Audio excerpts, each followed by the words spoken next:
guys! Welcome back sa akin channel. So sa video na to, ituturo ko sa inyo kung paano nga ba ang paraan ng pagbabayad sa Chigives. Kaya naman kung interesado kayong malaman, tara na't umpisahan na natin. So first step, itap lang natin ang ating mga Chikas app. So pagka-tap natin ang ating mga Chikas app ay pindutin naman natin itong borrow.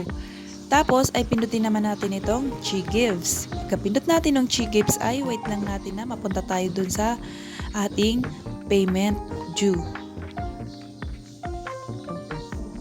Ayun, so pag nandito na tayo sa dashboard ng ating Chigives ay hanapin or pindutin naman natin itong My Loans. Pagka-pindot natin yan ay lalabas na nga dito yung due date na babayaran natin. Ayan, so kung mapapansin nyo dito sa aking due date may nakalagay dyan na Pay Now. So pindutin lamang natin yung Pay Now. So pagka-pindot natin ng Pay Now ay ilalagay na natin dito yung amount or yung due date natin. For example, 687.20. So yan din yung ilalagay natin dito sa enter amount.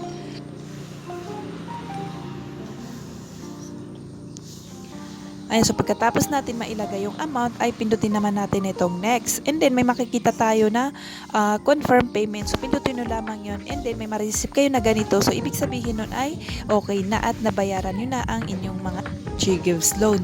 So hanggang dito na lang. Sana ay nakatulong itong video na to sa inyo. Please give it a thumbs up kung nagustuhan yung video na to and subscribe sa akin channel para updated kayo sa iba ko pang i-upload ng mga video dito sa akin channel. Thanks so much for watching!